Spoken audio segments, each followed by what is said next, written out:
బెదిరింపులకు భయపడవద్దని, అభివృద్ధిని ఆకాంక్షించేవారు ధైర్యంగా బీఆర్ఎస్ సర్పంచ్ అభ్యర్థికి ఓటు వేయాలని ఎమ్మెల్యే సునీత లక్ష్మారెడ్డి అన్నారు.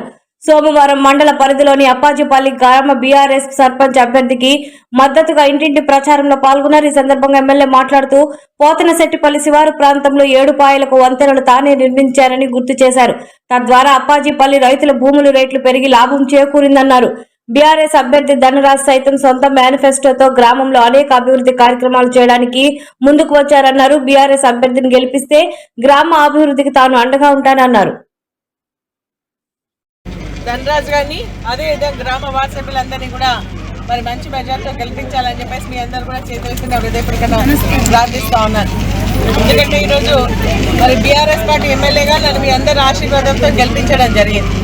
అదేవిధంగా బీఆర్ఎస్ పార్టీ అభ్యర్థిగా రైతు బీమా వేసి మరి అదేవిధంగా కేసీఆర్ కిట్ ఇచ్చిండు, న్యూట్రిషన్ కిట్ ఇచ్చిండు, స్కాలర్షిప్లు ఇచ్చిండు, కళ్యాణ లక్ష్మి షాది ముబారక్ ఇచ్చిండు, మన పిల్లల కోసం రెసిడెన్షియల్ స్కూల్స్ ఇచ్చిండు, ఇంటింటికి నల్లా కనెక్షన్ ఇచ్చిండు.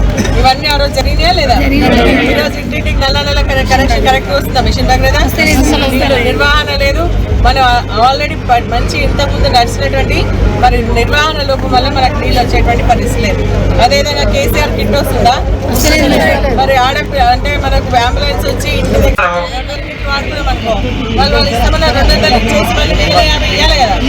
మనం ఎందుకు వస్తలేము? అట్లా చేయకుండా మొత్తం కూడా కట్టమంటున్నారు మళ్ళీ కూడా. కాబట్టి అంతేకాకుండా రైతు కూలీలకు టోల్ రైతులకు 12,000 ఇస్తా అన్నారు. ఆటోలు నడిపించే వాళ్ళకి ప్రతి సంవత్సరం 12,000 ఇస్తా అన్నారు.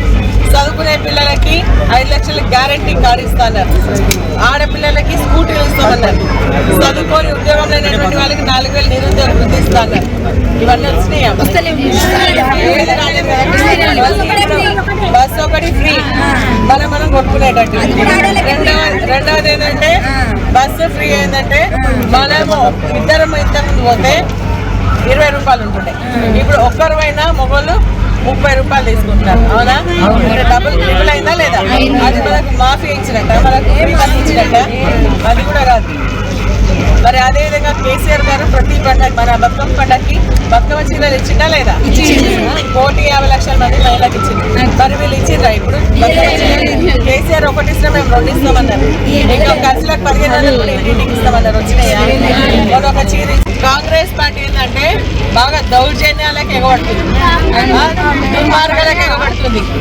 చెప్పిన మాట వినకపోతే దౌర్జన్యం చేసి మన మీద ఏంటంటే గట్టిగా భయపెట్టేటువంటి కార్యక్రమాలు తీసుకొస్తున్నారు.